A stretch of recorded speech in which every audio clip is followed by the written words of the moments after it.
સંસાર સિદ્ધિ ઉપાય એમાં સંલેખના ઉપર વિજય ગુરુદેવના પ્રવચન ચાલુ કર્યા. એમાં પહેલી બે વાત કઈ લીધી હતી. કોઈને એમ થાય સંલેખના લેવું કોના જેવું છે, સુસાઇડ જેવું છે, આત્મહત્યા જેવું છે. બેમાં ફરક છે. જેને ઉદય પ્રસંગે ખાસ તો પ્રતિકૂળતા હોય, અપમાન થયું હોય, રોગ થઈ ગયો હોય, 12માના ત્યાં કસાયના નિમિત્તે દેહ છોડવાની એની ભાવના છે. અને અહીંયા આત્માની આરાધનાની મુખ્યતા રાખીને રાગ દ્વેષ વગર છેલ્લે જે હમણાં આપણને આવ્યું કે આત્મઘાત કેમ નથી, આત્મહત્યા કેમ નથી, કારણ કે એમાં કોઈ પણ દ્વેષની એવી મુખ્યતા નથી. અને છેલ્લે ગુરુદાસજીએ જેમ કહ્યું જીવનમાં આનંદમય સાધના છે તો મરણ સમયે પણ આનંદમય સમાધિ છે. એ મૃત્યુ મહોત્સવ છે. સમાધિમાં આકુળતાનું વેદન નથી. એ પોતાના સામ્ય ભાવ ક્ષમતા ભાવમાં એ દેહ છોડવાની એ વાત આપણને જે ચાલે છે કે આત્મહત્યા એ દ્વેષ જનિત છે અને એમાં તો નરક જેવી ગતિના પરિણામ અને આ સમાધિના પરિણામ આગળ સાધનામાં જવાનું. કોઈ પણ જ્ઞાની ધર્માત્મા એને તો સાધનામય જીવન છે તો સમાધિમય મરણ છે, સંલેખના છે. અને એની વ્યાખ્યા પણ આપણને આવી હતી. સંલેખનાની સંદેશો છૂટી પાડી. સત લેખના સમ્યક પ્રકારે કસાઈને પાતળા પાડવામાં એનું નામ સતલેખના સંલેખના છે. તો એ અહીંયા સંલેખનાની વાત કરી કે જેને સાધના છે તેને આવું જીવન હોય છે. આપણે આપણા વિષય ઉપર થોડું ચાલીએ. 14મી ગાથા આપણે ચાલતી. સંસારનું મૂળ કારણ બતાવીએ છીએ. હવે પેલું સંસારનું કારણ કોણ, એમાં શબ્દ શું વાપર્યો છે? મૂળ કારણ. એવો શબ્દ શું વાપર્યો? મૂળ કારણ. ઉપચારથી તો અનેક પ્રકાર કથન કરવામાં આવે છે, પણ ખરેખર શું છે? જેમ કહે ને કાકા મામા કોને કહેવાય? આપણે કાકા મામા કોને કહેવાય? પિતાના ભાઈના નામ શું કહેવાય? કાકા. અને મધરના ભાઈનું નામ શું કહીએ? મામા. એ તો મૂળ વાત છે. પણ કોઈ આપણી બાજુમાં પિતાની ઉંમરના રહેતા હોય અથવા પિતાના કોઈ મિત્ર હોય એને પણ આપણે ક્યાં નામથી બોલાવીએ? કાકા કહીને બોલાવીએ. એવી રીતે મધરના ગામના હોય એના હોય તો એને પણ કેવી રીતે કહીએ? તો એ બધું શું છે? કથન પદ્ધતિનો વ્યવહાર છે. ખરેખર તો મૂળ જેને અહીંયા શબ્દ છે મૂળ એટલે ખરેખર વાસ્તવિક રીતે યથાર્થપણે કે સંસાર શું છે, સંસારનું મૂળ શું છે એ વાત અહીંયા એ કરવી છે. તો સંસારનું મૂળ કોણ છે? સંસારનું મૂળ સંયોગમાં રહેલું છે કે સ્વભાવમાં રહેલું છે? બેમાંથી એકેયમાં નહીં. એકેયમાં નહીં. સ્વભાવમાં હોત તો શું થાત? સંસારનું મૂળ સ્વભાવમાં હોત તો કોઈ દી ટાળે નહીં, કોઈ દી ટાળે નહીં. અને સંયોગમાં હોય તો પણ કોઈ દી ટાળે નહીં. સંયોગમાં હોત તો આપણને દુઃખ જ ન આવે. ફળ શેનું આવે? જે સંયોગ છે એનું વેદન ન હોય. સંયોગનું શું હોઈ શકે છે? જ્ઞાન હોઈ શકે છે, વેદન ન હોઈ શકે. તો જો એક બીજું સંસારનું મૂળ સંયોગમાં હોય તો સંસારનો અભાવ થઈને મોક્ષ પણ ક્યાં હોવો જોઈએ? સંયોગમાં હોવો જોઈએ. તો સંસાર અને મોક્ષ એ કોનું નામ છે? જીવની પરિણતિનું નામ. એમાં વિપરીત પરિણતિ છે, સંસાર છે. અને સ્વભાવમય પરિણતિ છે તો તેનું નામ જીવનો સંસાર કે જીવનો મોક્ષ જીવની પર્યાયથી દૂર રહેતો નથી. પેલું તો પોતે આટલું પોતાના અસ્તિત્વને મૂળ નક્કી કરવું પડશે અને પછી સ્વભાવ વિભાવનો ભેદ જ્ઞાનનો પહેલો પ્રયત્ન થાય. પણ હજી આ કુટુંબ પરિવાર આપણો શું છે? સંસાર છે ને. એક છે ને દુનિયા આખો કે ભાઈ આ લોકોનો એનો બહુ મોટો વૈભવ છે, કુટુંબ બહુ લાંબુ છે ને એ મોટો સંસાર લઈને ઉભા છે. સંયોગમાં સંસાર ન હોય અને સંયોગમાં સંસાર હશે તો કોઈ દુઃખી નહીં, કારણ કે સંયોગનું વેદન ન હોય. અને જો સંસાર સંયોગમાં જ હશે તો મોક્ષ પણ ક્યાં હશે? સંયોગમાં હશે. એ કોના હોઈ શકે? સંસારના નિમિત્તો હોઈ શકે છે. જે કોઈ સંયોગ છે હોઈ શકે છે, બાકી એમાં જોડાય તોની વાત છે, બાકી તો એ પણ નથી. પણ હોય એનો ઉપચાર ક્યારે આવી શકે છે? જોડાય છે તો અહીંયા મૂળ કારણ આપણને બતાવે છે ક્યાંય સંયોગમાં સંસાર ગોતી નહીં. પોતાની જ એક સમયની વિભાવ પર્યાય, અને એમાં પણ શ્રદ્ધાની વિભાવ પર્યાય, એનું નામ શું છે? અનંત સંસાર. અને ચારિત્રમાં અધુરાસનો વિભાવ, આ એનું નામ અલ્પ સંસાર. પણ છે તો બે કેવું છે? સંસાર છે. અને એને નવ તત્વની ભાષામાં કહીએ તો આશ્રવ અને બંધી કેવા છે? સંસાર. તો કે અહીંયા આપણને કે તો આ રીતે આત્મા કર્મોના કરેલા રાગાદિ અથવા શરીરાદિ ભાવોથી સંયુક્ત ન હોવા છતાં આચાર્ય ક્યાં લઈ જાય છે આપણને? એકવાર સ્વભાવની દ્રષ્ટિથી આ વિચાર કરે. સમયસારની 14મી ગાથા છે, દરેકને આવડે છે. કોની વ્યાખ્યા છે? 14મી ગાથામાં કોની વ્યાખ્યા છે? શુદ્ધાત્મા કેવો છે? શુદ્ધાત્માની વાત છે કે શુદ્ધ નહીંની વાત છે? શુદ્ધ નહીંનો વિષય કેવો છે? શુદ્ધ નહીંના વિષયની વાત છે કે શુદ્ધ નહીંની વાત છે? વિષય. મૂળ તો તેને શુદ્ધ નહીં તું જાણ છે. શુદ્ધ નહીંની વ્યાખ્યા સાથે સાથે શુદ્ધ નહીંનો વિષય કોણ છે એ પણ બતાવ્યું. કે જે 5 ભાવ સ્વરૂપ એ વિષય બતાવ્યો: અબદ્ધ, સ્પષ્ટ, અનન્ય, નિયત, અવિશેષ અને અશ્રિત. એ શું દેખાડ્યો? શુદ્ધ નહીંનો વિષય. અને પછી આગળ કહે છે એને જે જાણે છે તે નહીંને શું કહેવાય છે? શુદ્ધ નહીં. તો એની પછી નહીંની વ્યાખ્યા કરે. એમાં આચાર્ય તો કહી દીધું, હે શિષ્ય તો અબદ્ધ સ્પષ્ટ આત્માને જાણ, તેનું નામ શું છે? શુદ્ધ નહીં. આચાર્ય તો કહી દીધું.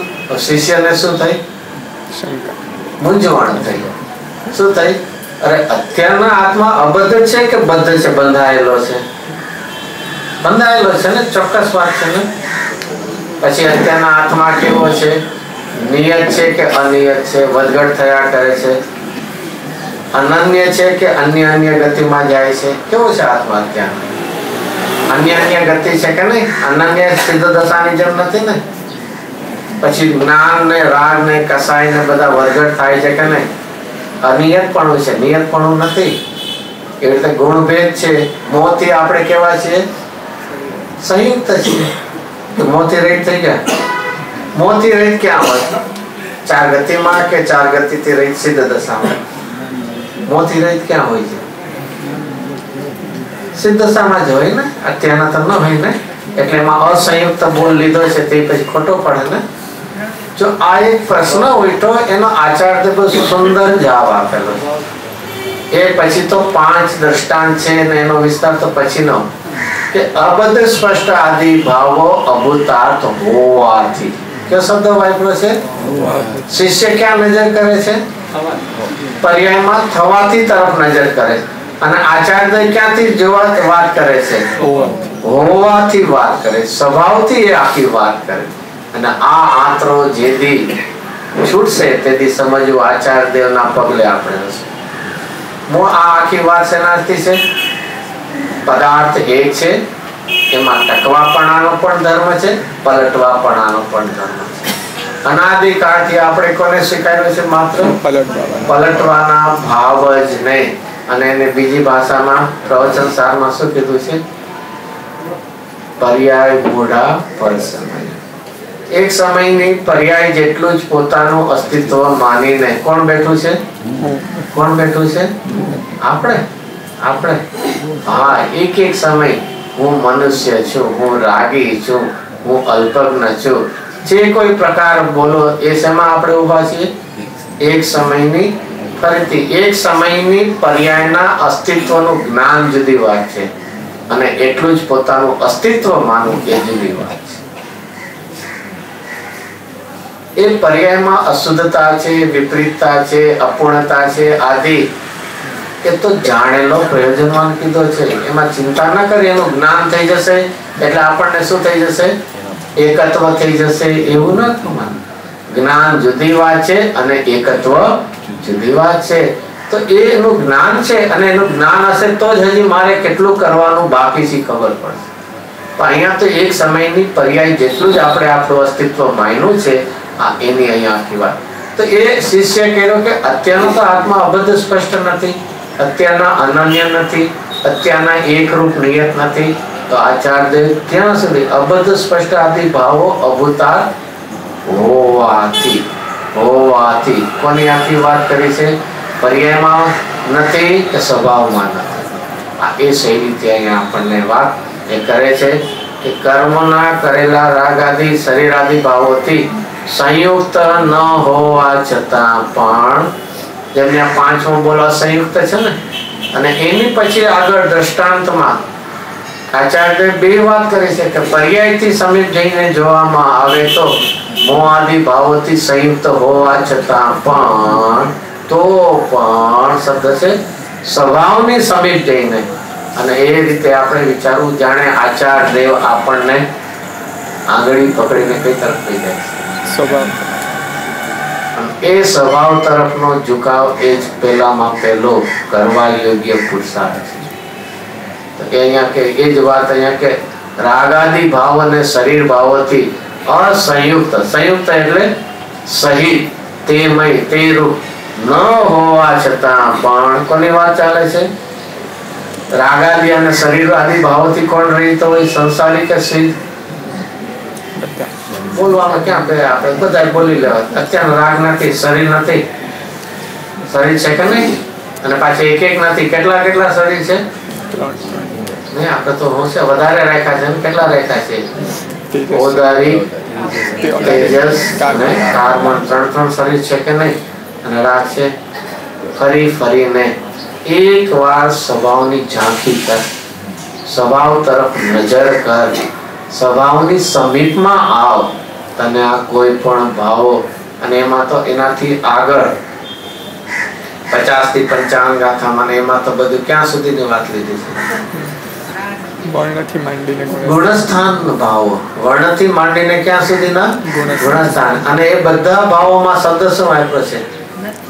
પૂતગલ દ્રવ્યના પરિણામમય હોવાથી. ક્યાં સુધીની વાત કરી છે? પૂતગલ દ્રવ્યના પરિણામમય હોવાથી. પછી આગળ કયો શબ્દ હશે? જીવથી ભિન્ન છે નહીં, અત્યંત ભિન્ન છે એવો છે. શું છે? 50 થી 55 બધા એક એક બોલમાં છે. 29 અનુભૂતિથી ભિન્ન છે શબ્દ. જો આચાર્યદેવ વચ્ચે એક સુકરણ મૂકી છે, કન્ડિશન મૂકી દીધી છે.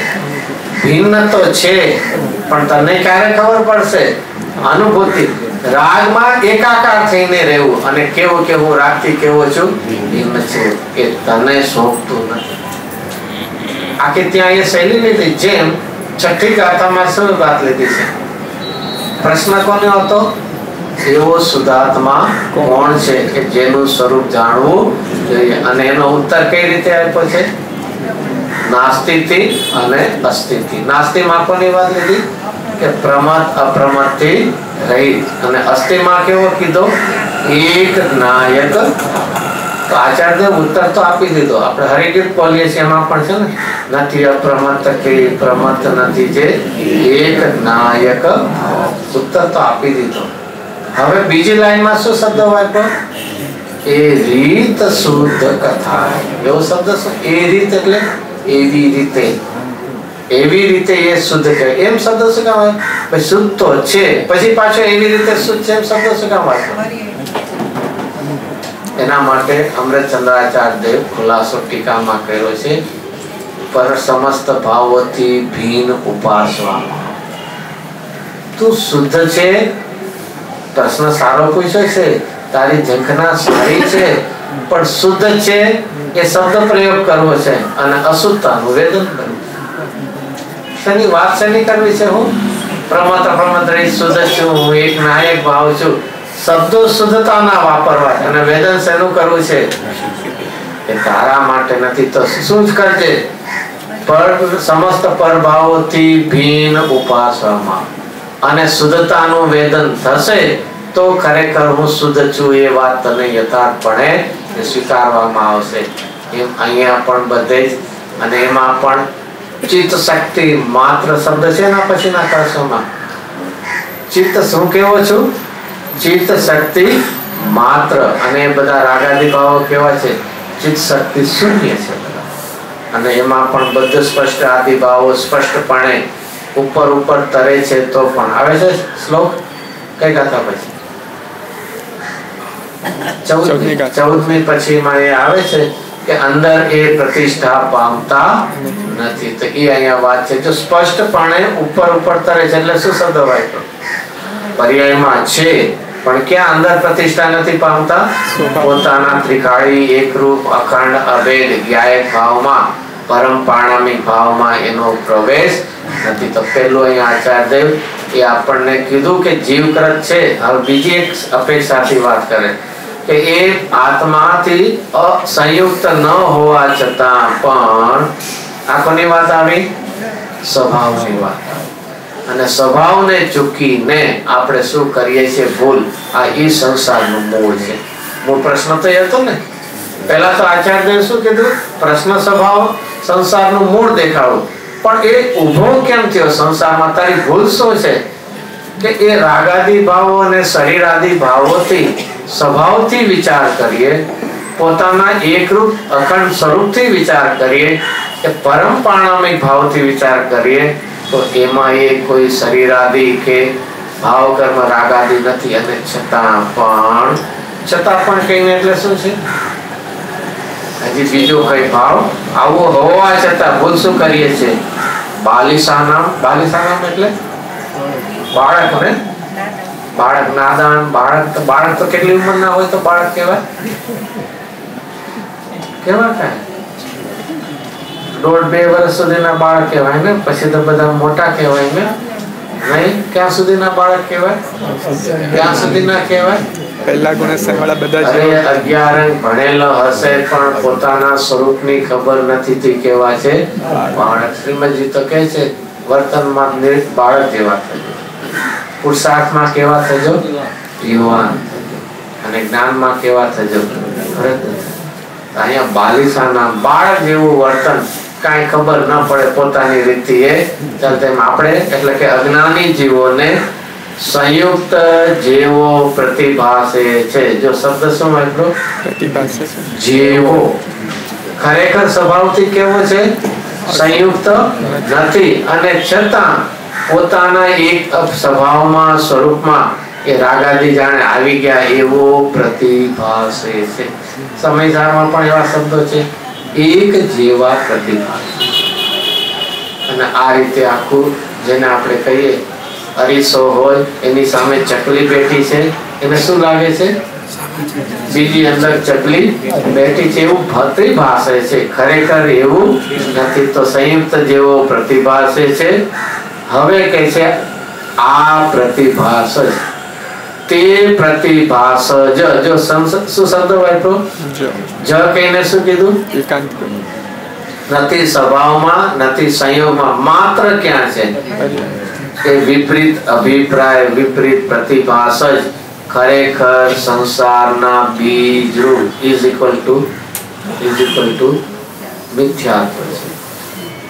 આખું સંસારનું વૃક્ષ કોના ઉપર ઉભું છે? મિથ્યાત્વ રૂપી બીજ ઉપર આખું એ ઉભું છે. અને મિથ્યાત્વ એટલે શું? જેવો સ્વરૂપ છે એવો સ્વીકાર ન કરતા વિપરીતપણાનો સ્વીકાર.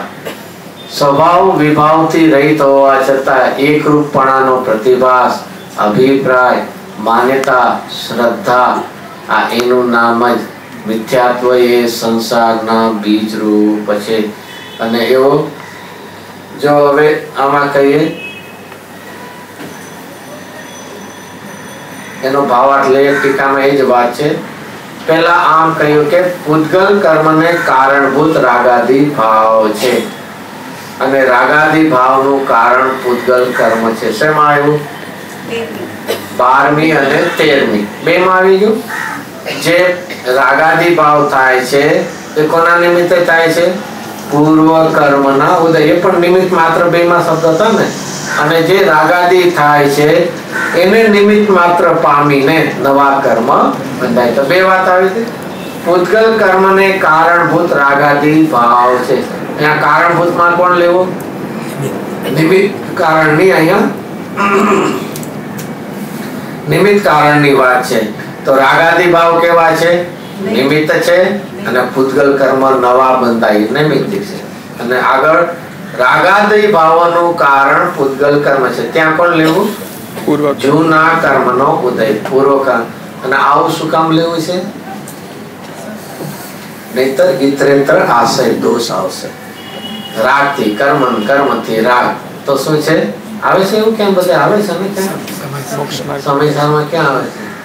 69 70 ગાથામાં આવે છે. તો છે શું ખરેખર? જૂના કર્મનો ઉદય, રાગાદી ભાવ અને રાગાદી ભાવ અને નવા કર્મ માટે ઇતરેતર આશ્રય એ દોષ આવતો એનાથી. તો પહેલા 12 અને 13 માં એમ કીધું હતું. તેથી હવે આ આત્મા નિજ સ્વભાવ ભાવની અપેક્ષા એ જો શબ્દ શું આપ્યો? હવે કઈ અપેક્ષા આવી? ઓલી પર્યાયમાં એવું નિમિત્ત નૈમિત્તિક સંબંધ. અને હંમેશા નિમિત્ત નૈમિત્તિક સંબંધ કોના વચ્ચે હશે? બે પર્યાય વચ્ચે, બે વર્તમાન પર્યાય વચ્ચે. બે જુદા જુદા દ્રવ્યોની બે વર્તમાન પર્યાય. ત્રિકાળી દ્રવ્યો સાથે નિમિત્ત નૈમિત્તિક સંબંધ હોય તો કોઈ દી છૂટે છે. તો એ આખી પર્યાય. તો અહીંયા હવે કોની વાત આવે છે? અસંયુક્ત છે. નિજ સ્વભાવ ભાવની અપેક્ષા એ કર્મજનિત. કર્મજનિત એટલે કર્મના નિમિત્તે ઉભા થયેલા નાના પ્રકારના ભાવો. નાના એટલે અનેક પ્રકારના ભાવો. ભાવો એટલે શું લેશો? કર્મજનિત એટલે કર્મના નિમિત્તે, કર્મના સંગે. નાના એટલે અનેક પ્રકારના. અને ભાવ, ભાવમાં કોણ લેશું? બે આપણે ઉપર આવી ગયું છે. ઘાતી કર્મ લેશું તો રાગાદી ભાવ, કર્મ અજ્ઞાનનું ઓછું વધતું એ બધું જ લઈ લેવું. અને અઘાતી કર્મ લેશું તો શરીર આદિ સંયોગ લેશું. તો એ બધા ભાવોમાં ભાવોથી જુદો જ તો વપરાય નહીં. ને જૈન ધર્મ તો હંમેશા કેવું હોય? અનેકાંત હોય. અને અનેકાંતમાં શું હોય? કથનચિત હોય. બે પ્રકાર શૈલી સમજવા જેવી છે. એટલા માટે કહીએ છીએ પ્રમાણમાં પણ છે અને નયમાં જ છે. તો અહીંયા સ્વભાવની અપેક્ષા, શુદ્ધ નયની અપેક્ષા કેવો છે કે એ ભાવોથી જુદો જ. ક્યારે? આ ક્યારની વાત હશે? ત્રણેય કાળ. રાગાદી ભાવથી જો નિત્ય નિરોધનો જીવ જુદો હોય તો ત્યાં રહે છે શું કામ? અનુભવ. રાગાથી રહી તો ક્યાં હોય? ઉર્ધ્વમાં હોય ને. અને આ તો નિત્ય નિરોધનો જીવ ક્યાં રહે છે? ક્યાં છે? નિત્ય નિરોધના નીચે છે ને 3 એના ઓલા વલય, વાત વલયમાં. તો એમાં શું કામ રહે છે? શા માટે રહે છે? રાગથી સહી છે એટલા માટે ને. સ્વભાવ રાખી રહી છે એવી અનુભૂતિ. જો એક વાત નહીતર સર્વ જીવ છે સિદ્ધ સમ. એ વાત જ સિદ્ધ નથી. સિદ્ધ સમાન સદા પદ મેરો. સ્વભાવ એનું નામ કહેવાય કે જેમાં ક્યારે ભેદભાવ ન. દરેક આત્મા પર્યાયમાં ગમે તેવા ભાવો હો, નિગોદથી માંડીને સિદ્ધ દશા સુધીના હો, 7મી નરકના ગમે તે પ્રકારના ભાવ હો, સ્વભાવ ભાવ હંમેશા કેવો હોય? એક રૂપ જ હોય છે. કોઈ અમેરિકામાં ઘર હોય એને ઘેર સાકરનો સ્વાદ કેવો આવતો હશે અને ગરીબને ઘેર કેવો સાકરનો સ્વાદ હશે? ફરક તો પડે કે નહીં? સરસ મજાનું મોટું શહેર હોય, એમાં મોટા મકાન હોય ને આ બધી, ત્યાં તો બધે સાકર કેવી હોય? મીઠી હોય. અને અહીંયા અંડરવર્લ્ડ જે કોઈ માણસો બિચારા ગરીબ હોય એને ઘેર સાકર કેવી હોય? થોડીક તો કાઢી, ચાલો પૂરેપૂરી નહીં હોય તો અને આ એક સ્વભાવની એકરૂપતાનો સ્વીકાર જ આપણને એકરૂપ પર્યાયમાં પહોંચાડે. શું છે સ્વભાવની કેવી છે એકરૂપતા? અને સ્વભાવની એકરૂપતાનો સ્વીકાર જો કરશું તો આપણે ક્યાં પહોંચશું? એકરૂપ દશા, સિદ્ધ દશા. અને વિવિધતામાં આપણે શું કરી રાખીએ છીએ? અનેક પ્રકારના વિભાવ ભાવો છે તો અનેક પ્રકારની યોનિમાં જન્મ લેવા. તો આખી એક સ્વભાવની મહિમા. અને પૂજ્ય ગુરુદેવસિંહના કોઈ પણ પ્રવચન, કોઈ પણ વિષયમાં એક મુખ્ય ધારા કઈ હશે? સ્વભાવની વાત આવ્યા વગર રહેશે જ નહીં. એ ભગવાન આત્માથી લઈને માંડીને જ્ઞાનનો પિંડ છે ને જ્ઞાનનો સાગર છે ને જુદા જુદા પ્રકારે ક્યારે પણ, કારણ કે જીવનમાં આ મુખ્ય જ કીધું, સંસારનું મૂળ કારણ સ્વભાવનો અસ્વીકાર છે. એ મૂળ કારણ હોવાથી પૂજ્ય ગુરુદેવસિંહના પ્રવચનોમાં ખરેખર વિચાર કરીએ, ક્ષોભક્ષમ આપણો ઓછો હોય, બીજું યાદ રહે ન રહે, સમજાય ન સમજાય, એક વાત નિશ્ચિતપણે એમાંથી શીખવાની, કઈ? સ્વભાવની મહિમા. પૂજ્ય ગુરુદેવસિંહના પ્રવચનમાં નિરંતર એ વાત આપણે ભાવમાં હોવી કે સ્વભાવની મહિમા. અને સ્વભાવની મહિમા કેટલી હશે? કેટલી હશે? આમ તો બોલી લઈ ઘણી આનંદ તમામ બે જાતે, પણ ક્યારેક બીજી, જેમ આજે કીધું, જેની વાત આટલી જો રુચિકર હશે તેના અનુભવમાં શું હશે? જેની વાત સાંભળતા પણ શું છે આનંદ એટલો આવે છે, તો પછી એના અનુભવમાં શું હશે? અરે જેની આગળ ચક્રવર્તી એના વૈભવને ભૂલે છે અને ઇન્દ્ર એના ભોગને, ચક્રવર્તી કી સંપદા ઇન્દ્ર સરીખા, તો આ તે દેખા સમજવા માટે એને છોડે, એ તત્વ કેવું હશે? અરે જેની સામે એક બાજુ વિચારી એક ત્રિકાળી સ્વભાવ છે અને એની સામે આખો લોક છે, અનંત સિદ્ધની પર્યાય પણ હો તો પણ શું છે? કોનું પલ્લું ઊંચું હશે? એ સ્વભાવની બેહદતાનો જેને સ્વીકાર આવે છે એને સંસાર બેહદ નથી રહેતો. તો એ વાત અહીંયા આપણને ફરીથી શબ્દ છે, આ આત્મા, તેથી આ આત્મા નિજ સ્વભાવની અપેક્ષા. જો આખો શબ્દ શું છે? મૂળ અપેક્ષા ભૂલા અને હું શુદ્ધ બુદ્ધ છું એવું એકાંતે માનસે, એ નિશ્ચયભાષી છે. ચાલો એક બે રીતે નિશ્ચયભાષી પણ એમ જ કે છે ને, એમ જ માને છે ને હું કેવો છું? સિદ્ધ સમાન છું. કારણ કે શાસ્ત્રમાં પણ આત્માને કેવો કીધો છે? સિદ્ધ સમાન કીધો છે. ભગવાન આત્મા કીધો તો શુદ્ધ બુદ્ધ હું તો છું એ એમ કે. અને જ્ઞાની પણ એમ કે છે હું એક શુદ્ધ સદા અરૂપી મમત્વહીન. બેમાં કાંઈ જ ફરક? મોટો ફરક. બે એક જ શબ્દો વાપરે, એમાં ફરક શું હોય? જ્ઞાનીને તો પર્યાય, એકને તમે જ્ઞાની કહો અને એકને તમે અજ્ઞાની દિશા, એવું શું કામ? આવો ભેદ શું કામ? જ્ઞાનીને પર્યાયમાં રાગની અસ્થિનો સ્વીકાર છે. શબ્દો તો બે સરખા વાપરે છે, કદાચ બેના વિકલ્પ પણ એક સરખા લઈએ. અપેક્ષા શબ્દોની સમાનતા છે, અભિપ્રાયની મહાવિપરીત. શબ્દો તો બેના કેવા છે? સમાન જ છે, પણ અભિપ્રાયમાં કેવી છે? મહાવિપરીતતા છે. એક સ્વભાવ દ્રષ્ટિ પૂર્વક એ કહે છે અને એક પર્યાયમાં પોતાને એવો માને છે.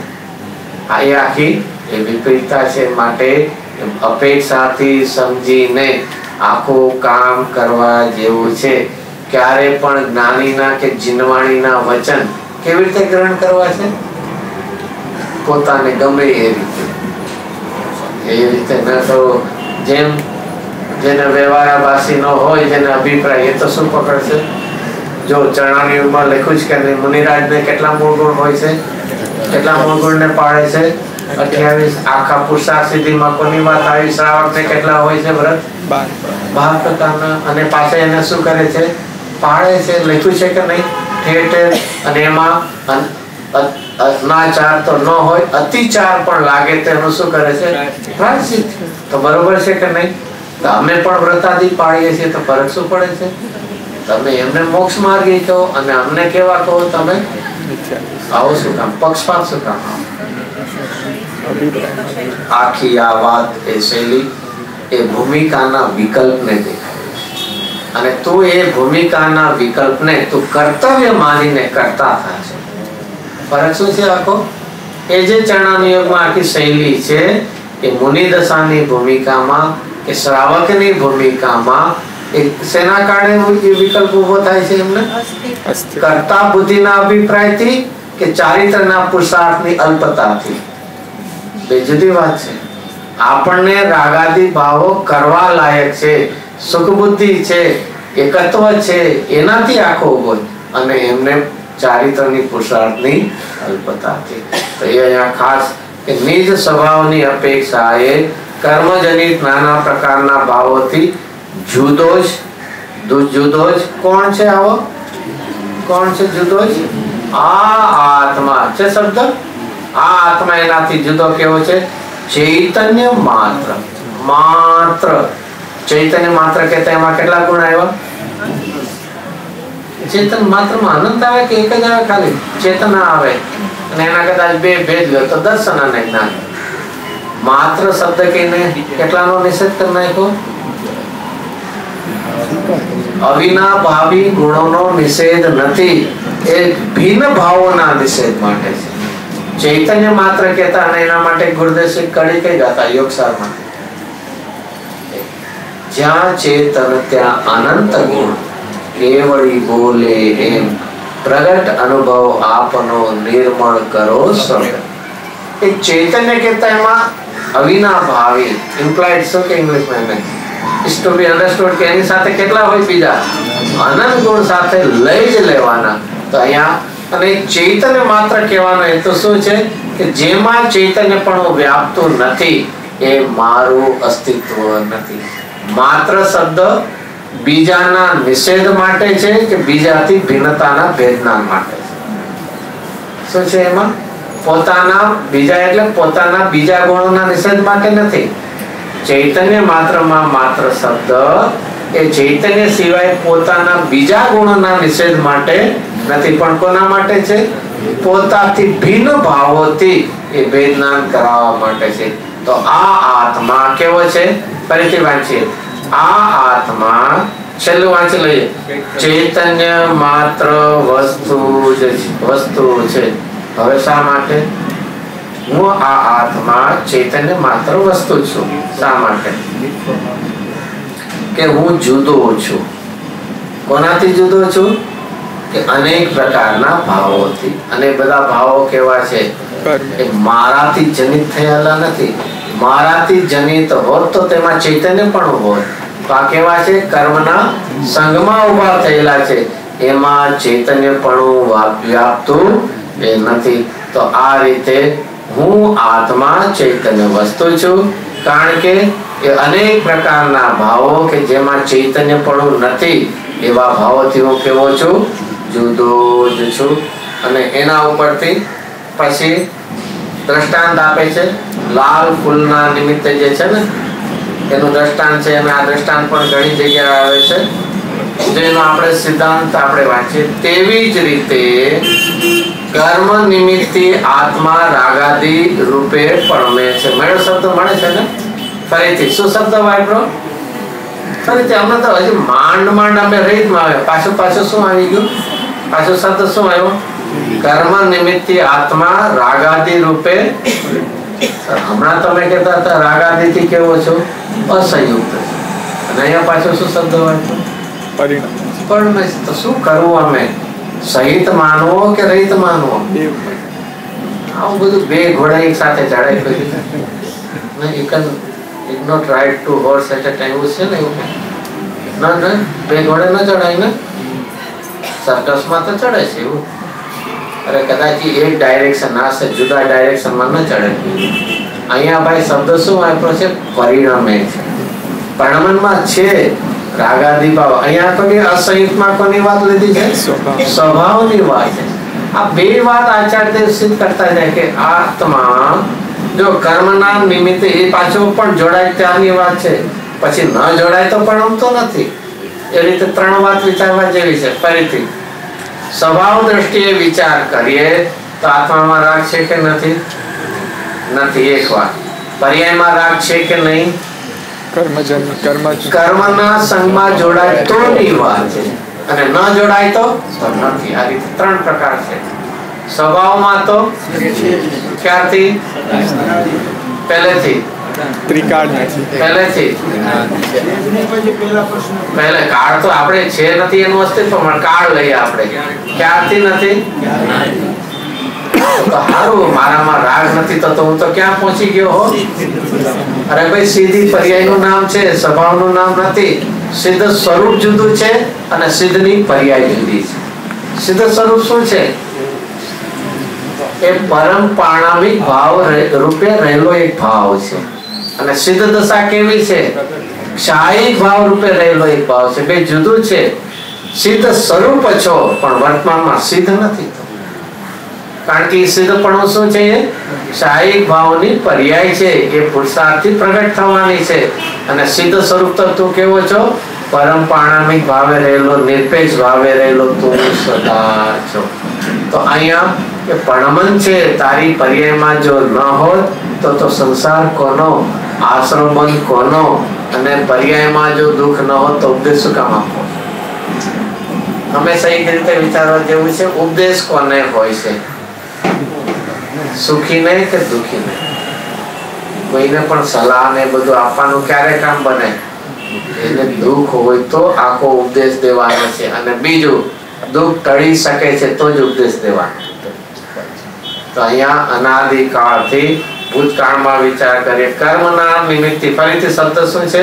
એટલે 3 પ્રકાર લીધા. સ્વભાવમાં તો છે જ નહીં, અને પર્યાયમાં જોડાય તો ની વાત છે. બાકી હંમેશા ન લેવું. જોડાય તો એ થાય છે અને ન જોડાય તો નથી. તેમાં આપણી પાસે સ્વભાવમાં તો નથી, અને છતાં અનાદિકાળથી કર્મના સંગમાં હોવાથી રાગાદિ રૂપે એ ભણમે છે. સસલાના શિંગડા જેવું નથી. લાલ ફૂલની વચ્ચે સ્ફટિક મણી છે, તો એ સ્ફટિક મણીમાં લાલાશ નથી આવતી ને? લાલ દેખાય કોઈ કે છે, આવે છે, કોઈ કે નથી આવતી. શું લાલ એટલે ખાલી દેખાય છે, બાકી ખરેખર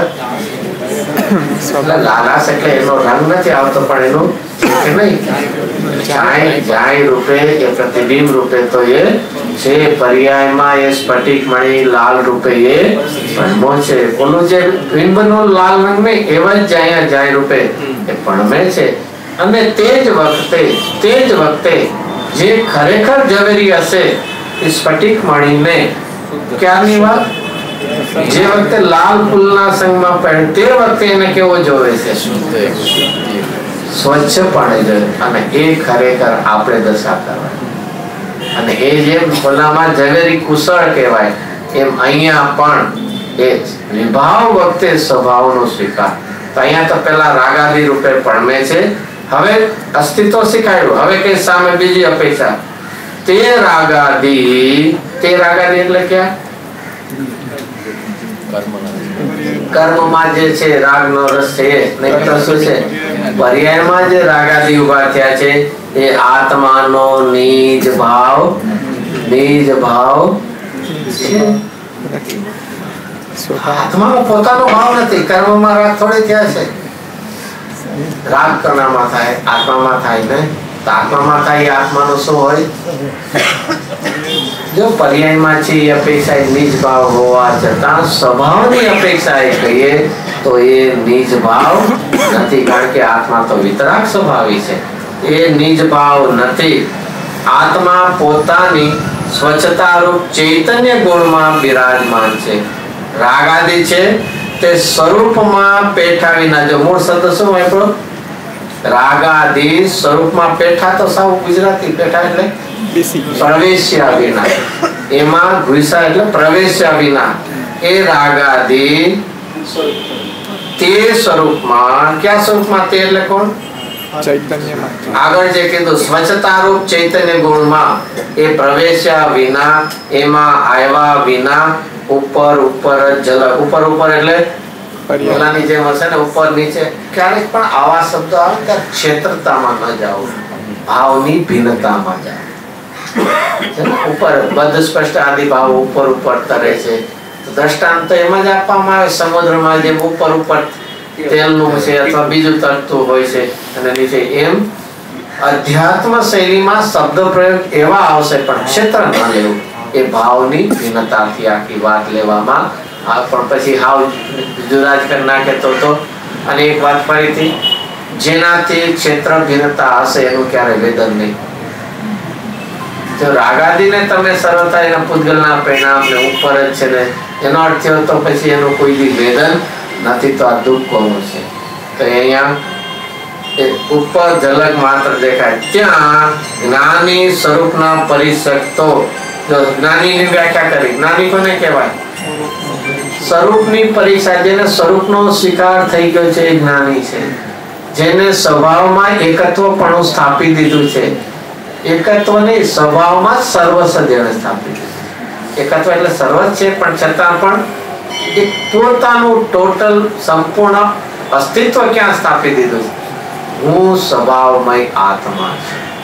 એવા જ્ઞાની તો એમ જ એટલે રાગાદીનું પરિણમન છે પણ સ્વભાવમાં પ્રવેશ નથી.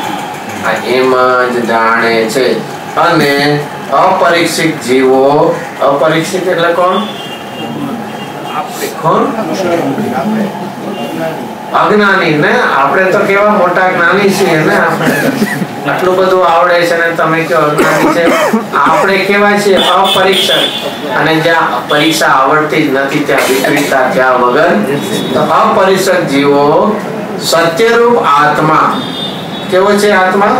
એટલે આખો સ્વભાવથી પણ આખો આત્મા પૂતગલ કર્મની પેટે રાગાદી સ્વરૂપ જ પ્રતિભાસે છે.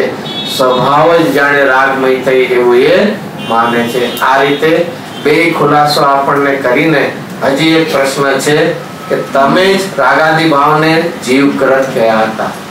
આપણા વાત થઈ ગઈ 12મી ગાથામાં, અને અહીં તમે એને કેવા કહો છો? કર્મકૃત. જો શિષ્ય પણ કઈ જાગૃત છે, હોશિયાર એટલે જાગૃત છે એને કે આપ પોતે ખ્યાલ છે એમ નથી નવું સાંભળતા જાય જુદું એવું નથી. આ શિષ્યની પાત્રતા કે આપ જ હજી હમણાં 12મા ગાથામાં એને જીવકૃત કહેતા હતા અને 14માં એમને આપ કર્મકૃત કહો છો. તો કેવી રીતે કહો છો એનો વિસ્તાર છે પછી આગળ.